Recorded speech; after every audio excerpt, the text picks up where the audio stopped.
I'm Casey Morrison. I'm professor of political science, and I work in the Joe Biden School of Public Policy and Administration at the University of Delaware. Wonderful. And can you tell us a bit about your personal background? So specifically, where you're from, what was your home or family life like for you growing up? I'm from Mississippi.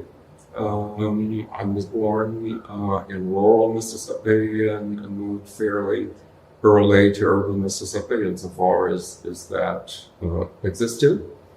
My family was composed of sharecroppers. My father was an entrepreneur. He was a barber, and he has a barbering school teaching colored people to do barbering. And my mother worked on the plantations. This was the early part of my life. She eventually did nursing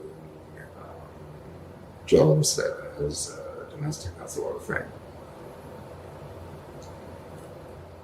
And how were you introduced to the field of political science? I went to college, and by the time I got there, I had already been involved in local politics in my community in segregated Mississippi.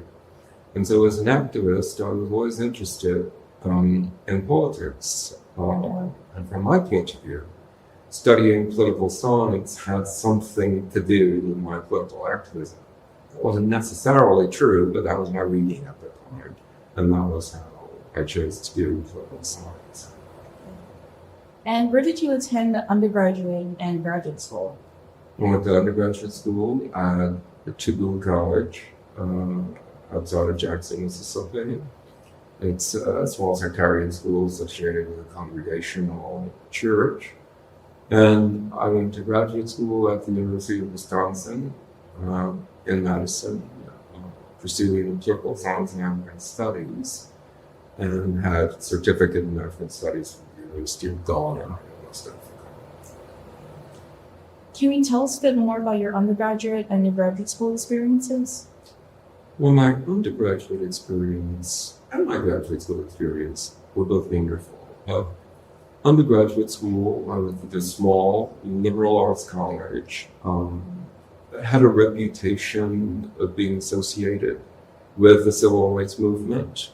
They spoke at the college. A sizable number of the college faculty there were active in the movement. There was a contingent of activists associated with the Student Nonviolent Coordinating Committee, or SNCC, by the time I arrived at Tougaloo. So it was a wonderful experience of providing me an opportunity to feed my interest in political activism.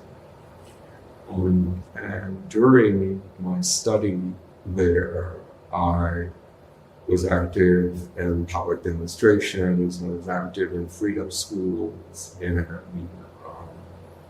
civil rights rallies, that sort of thing, all over the state of Mississippi. I went to Africa for the first time just after I graduated from college. Spent the summer going through West and East Africa, from Senegal to Ethiopia. And then I came back and went to graduate school at the University of Wisconsin, which was one of the world's great centers for African studies. And I pursued comparative politics as a first field at the University of Wisconsin. How did your experiences in West Africa inform your experiences in graduate school? It was defining in all kinds of ways. First of all, to see Africa, a place that in the imagination of the political forces where I came from did not exist, and what did exist was nothing favorable.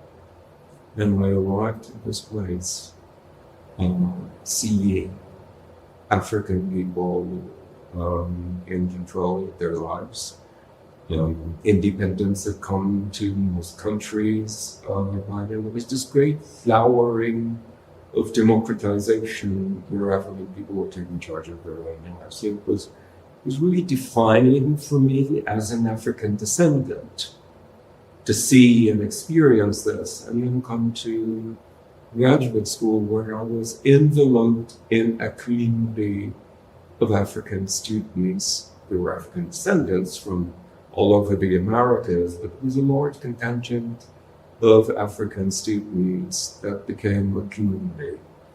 For the small number of Black graduate students pursuing political science. There was all of two of us, actually. One was from continental Africa, and I was from Mississippi.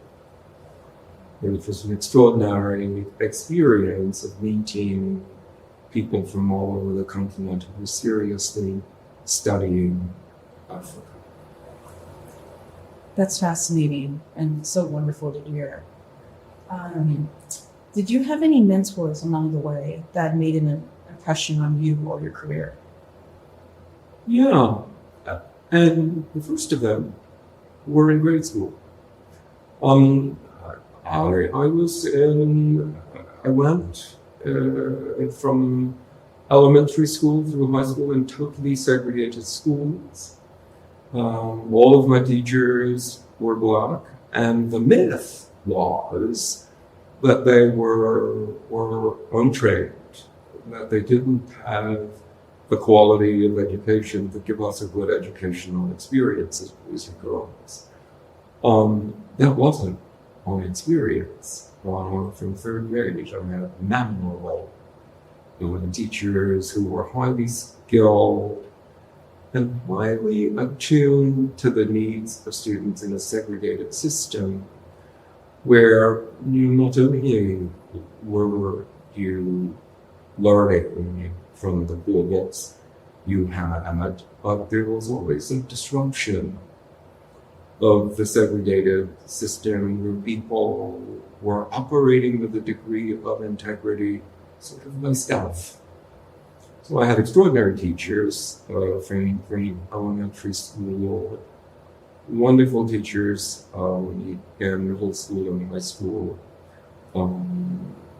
that made me a writer, a good speaker, and gave me a sense of self-confidence as an African American who could succeed, who had an obligation to succeed and to move the community beyond the status where it was. And we were on the cusp of school integration at that moment, and we all knew there would be consequences to that. And I had wonderful teachers who prepared me for that.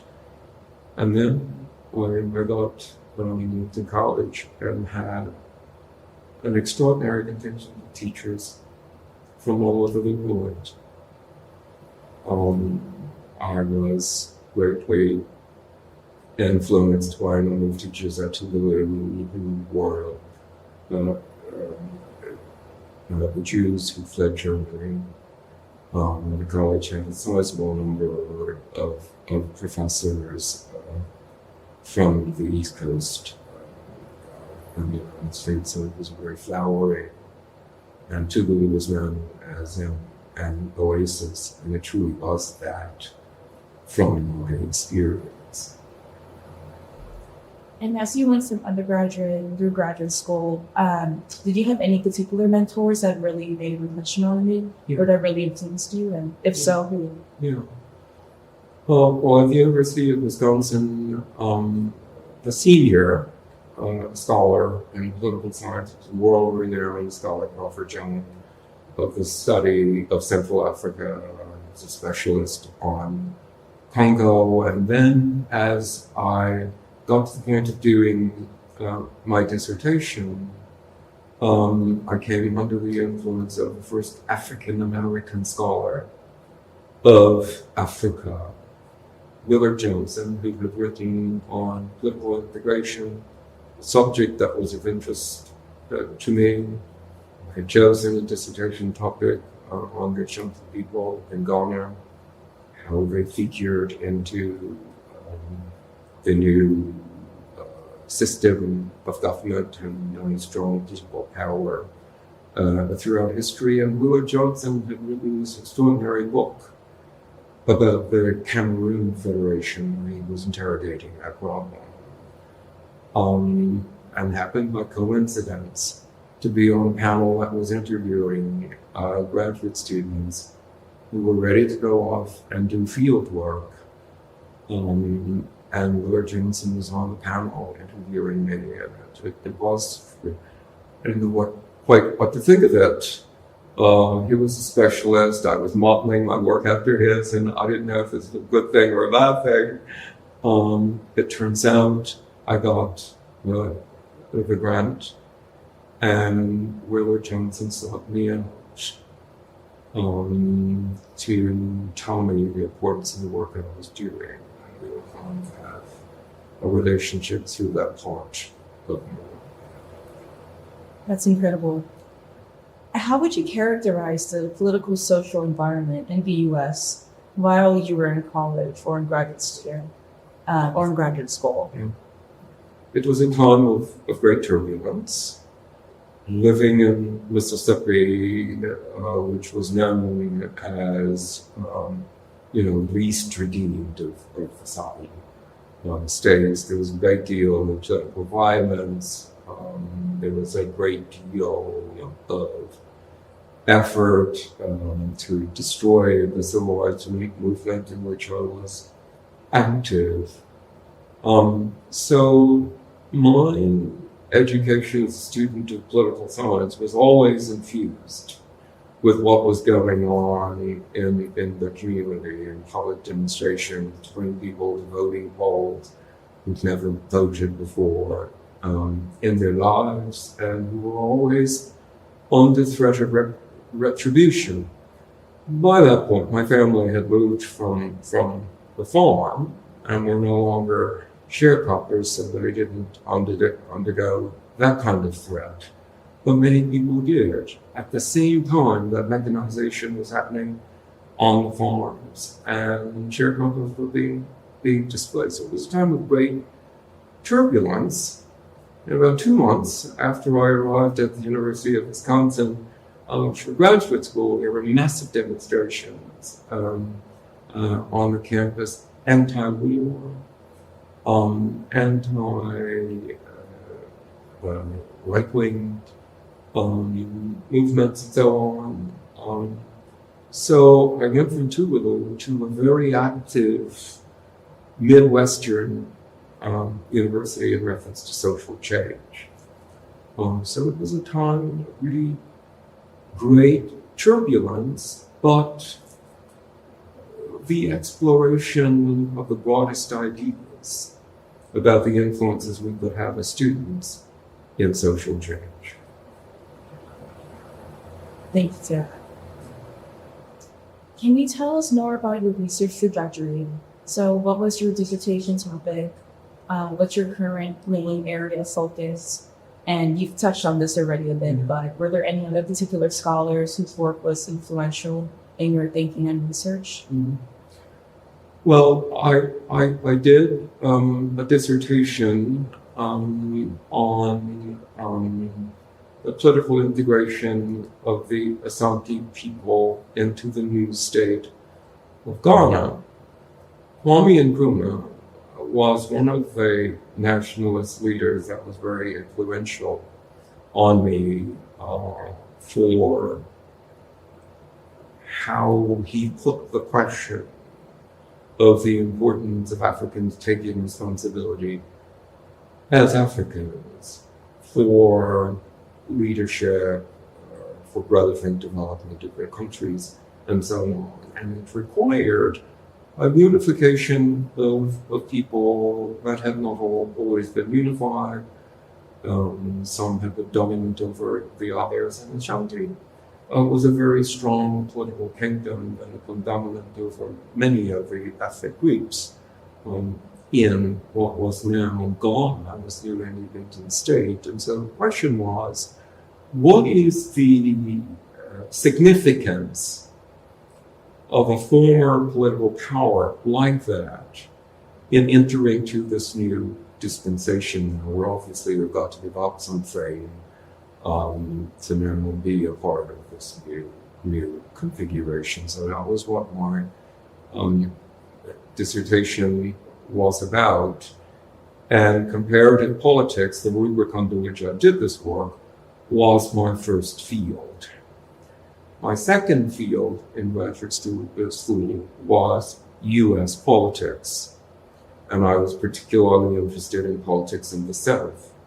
As a Southerner and somebody who'd been active in the civil rights movement, I saw a natural connection between nationalism all over Africa, African liberation, and the liberation of African descendants in the United States.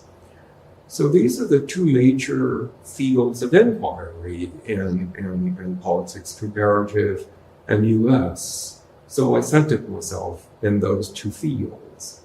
It was inevitable that in addition to my research work in comparative politics, that I would also do work in US politics, and I focused on the South and began to do a body of research in both of those fields.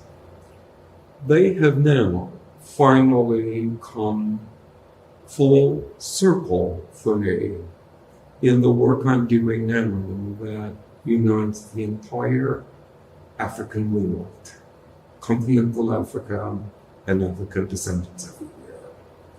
Most of my work now is focused on GROW, the Race and Democracy Project in the Americas, which began as a comparison of racial politics in the United States and in Brazil, and very quickly expanded all over the Americas, all over Latin America, the Caribbean, and Canada, and asking questions about the potential for democracy amongst African descendants everywhere. What are the similarities and differences? What are the ways in which these various regions speak to each other in the kinds of questions they have to resolve to be truly independent and liberated? In that process, there are a significant number of scholars, African descendant scholars and Africans, that are important. Seminal work was Kwame Ture and Charles Hamilton's Black Children, which integrated the African descendant world in the USA and in continental Africa in a notion of colonization being a theory by which we could explain their conditions, hopes, fears, opportunities, and so on. So that is a significant work. And then the generation of scholars, African descendant scholars, who seriously studied Africa. Willard Johnson, I've already mentioned, was an important one of those people. Ruth Hamilton, a sociologist of Africa, whose work was important. Frantz Fanon, who worked Francophone Africa, and whose work was defining for how we thought about the potential for the utilization of violence as a means of accomplishing liberation, what the consequences of the complex consequences of those things might be, as others moved on. So those are just some of the people. What was important for people in my generation was to have 4 or 5 senior scholars of Africa that we could turn to, whose works we could look at. Sylvester Whitaker, being one of them. So those are just a few people. It's incredible. Thank you. We're going to shift gears a little bit. What does being a Black political scientist mean to you? It's an important question because for me, as a political scientist, I came to the profession as an activist who was asking, what does this discipline provide for me? What tools does the discipline provide for me? That enhances the use of race as an important variable in the study of politics. After all, at the time that my generation came into this, race as a variable was not understood to be important by the political science establishment, the dominant political science establishment in the United States, the American Political Science Association, for example. It wasn't an important variable. And for me, as a Black political science scientist, my responsibility was to enhance the prospect that we as scholars could focus on the importance as race as a means of explaining something and showing us important features for untangling the political process that advanced the participation of African descendants. There were certain implications of that. As African descendants, some white scholars believed we didn't have sufficient dispassion to study ourselves. Very famous scholar of Africa, for example, didn't take African American students to train them on Africa because he didn't believe that we had the capacity to study ourselves. And so, as a Black political scientist, a part of my responsibility in taking hold of a discipline that was about the role of power in society was to show the way in which race functioned and provide means, explanations, directions to move us to better understandings, a discipline that was could more comprehensively think about all of the factors that related to the distribution of power, who had it, ways in which you could improve the voices of people who didn't have it. And part of my function as a Black political scientist is to do that with both passion, dispassion, whatever a set of words one could use. That Black scholars had the mettle to do those things, and more often than not, to provide better explanations, clarifying definitions and so on that could move the field to another place. What challenges, if any, have you faced throughout your career, either perhaps to your race or your chosen field of study? Yeah, well, first, at the time I began to studied political science, the field wasn't really very open. You could count the number of African American scholars who were doing political science on just about two hands.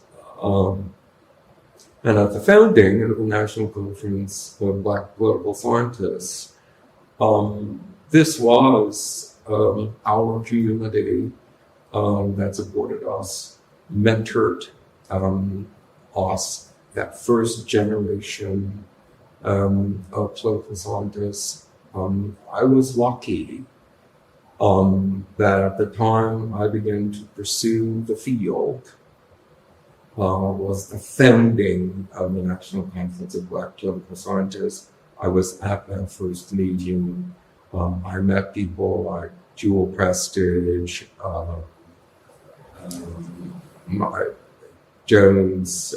Jones, people who already had PhDs making, who took us under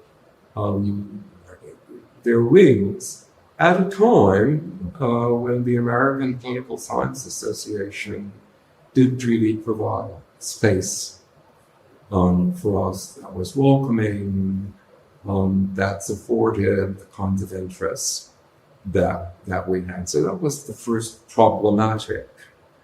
Having the discipline raise questions that were associated with the interests and claims we brought as professionals studying politics. And then, of course, I arrived at graduate school as an affirmative action baby. It was a matter of pride, actually, because from my point of view, I was assuming something that was mine. I had every right to be in those spaces in major white research universities, that there was a public policy in the society that affirmatively took actions to find places for us was something important. It had its own kinds of deficits, however. Black graduate students arriving at graduate school, like all graduate students, were wondering, what is this all about? We didn't fully appreciate what we were doing, what was going to happen to us. We didn't know whether we were sufficiently, we had sufficient qualification to be there. To our surprise, none of the other students knew that either. The advantage they had, however, is that they were white and they more easily found access to mentors than we did. Well, that was another kind of deficit. But the small communities of us who arrived at the same time supported each other, and clear about why we were there, and determined to take full advantage of the opportunity. I didn't arrive at the University of Wisconsin to be shunted off in some corner somewhere. I arrived at the University of Wisconsin to take possession of that place.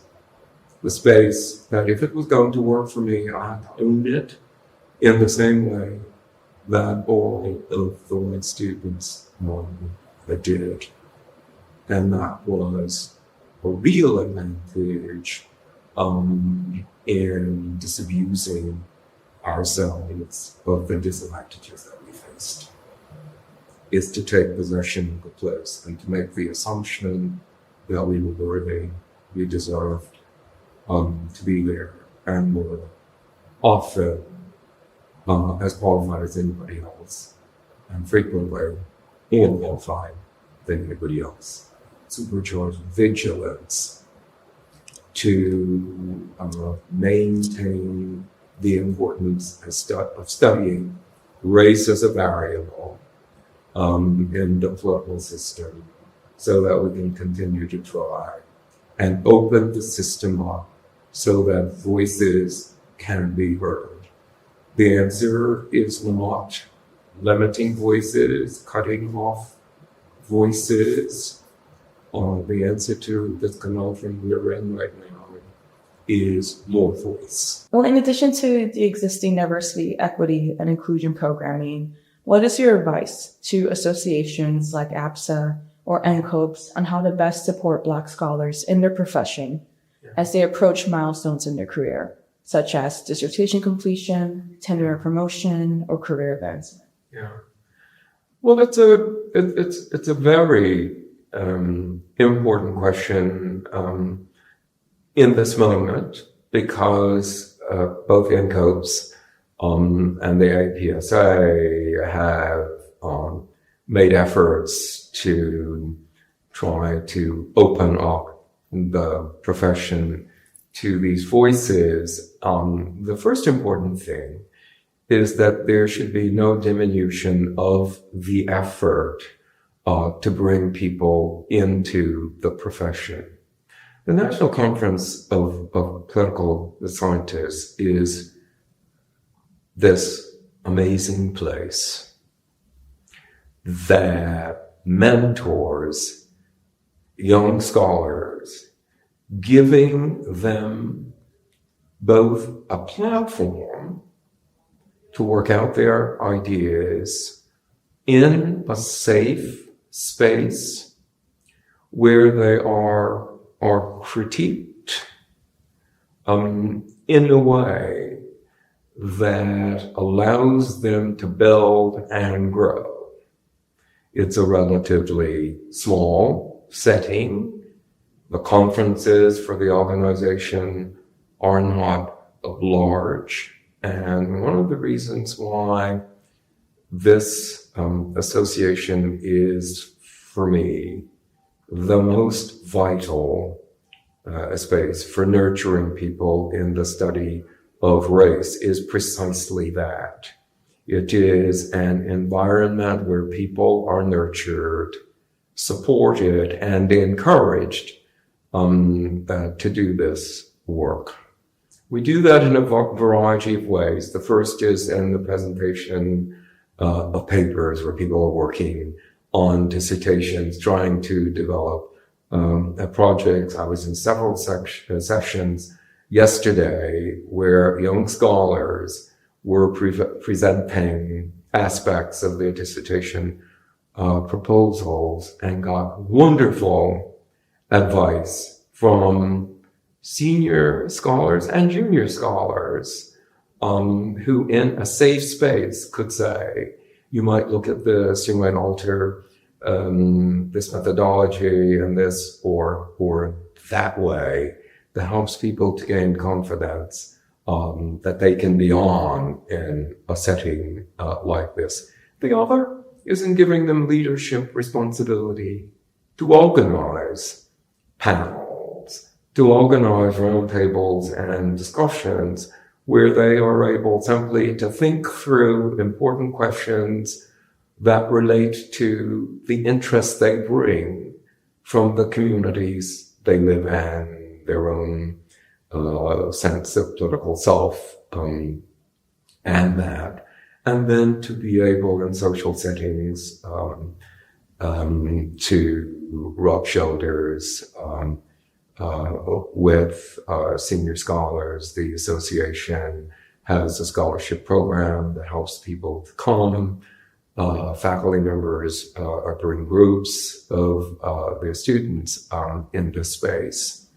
I think all of that work has to continue. This space has to continue to exist. The American Political Science Association has to work diligently and I think harder. It's a much larger association. The annual meetings are not accommodating in that same sort of way. The poster developments, for example, is one of the ways I think the expansion of those that allow students to work out things that are sort of in progress, ideas that are in progress, that releases the pressure of competition that happens in the APSA. It's perfectly understandable that it happens when you have people who are trying to advance in the profession and so on. But the association has got to expand the means for people to feel comfortable in exposing themselves at the sort of beginning of the development of their ideas. And I guess post sessions are one of the ways that might be done. The other is to continue to make space for young scholars, to nurture people who are young in the profession, to nurture graduate students, and so on. The association has a number of outlets and venues to support the development of scholarship and other means of engagement in the association.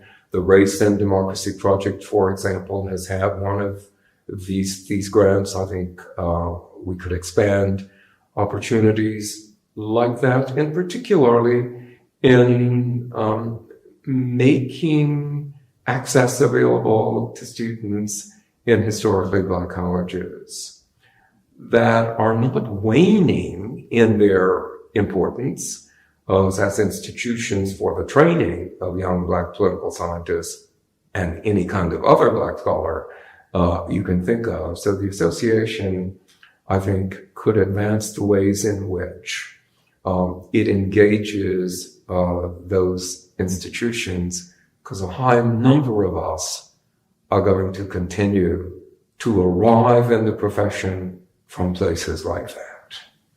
And I don't think we really had that kind of engagement to the degree that we could have. Expanding things like the Ralph Budge program and so on,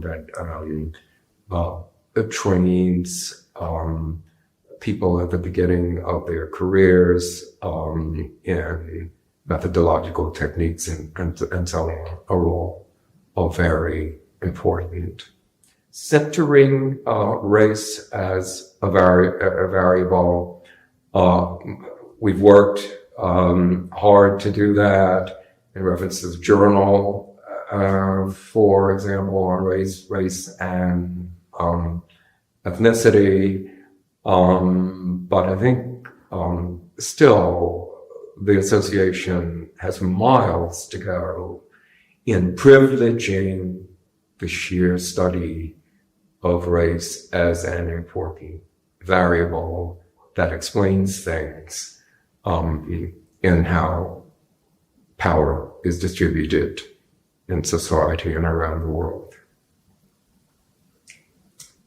Shifting gears again, you have held a number of leadership positions in the profession, such as former NCLEX president and former APSA council member.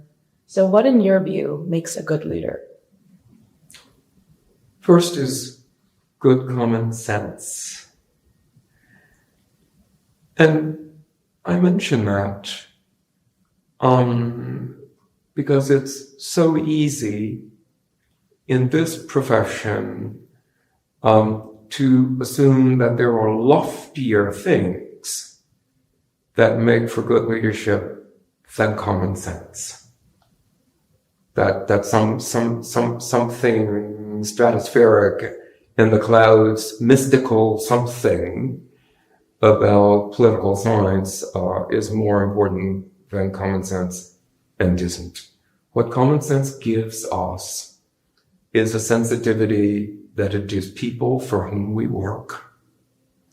It is voices we want to advance in whatever we give in organizing the business of our professional associations, be it INCOPE or the AP SA. So common sense is a very important one insofar as it keeps us grounded in how come we're in this in the first place, to advance and enhance people. The other important piece of leadership is recognizing that there is a very high service component to what we do, a willingness to aid members of the profession in getting the best advantage of what organizations can do.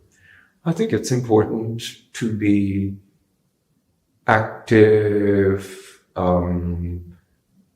producing professional in the field, to be recognized as a good political scientist is one of the important features, because it signalizes to others in the profession that they too, as they gain significance and prominence in the work they produce in the field, can also have world and time to assume leadership positions in the associations. Thank you. Now, is there anything I may have missed that you would like to share with us today before we wrap up? I think I'm delighted to have us doing these where we have the opportunities for political scientists to share to others what it means to work in the field and to make ourselves available for the growth and development of something we think important, the study of power and how it's distributed in the world. And as a Black political scientist, the importance of being engaged at the highest level of that in the profession so that we're always in the mix and lessen the chances that our voices will be heard, our interests will be respected and attended to.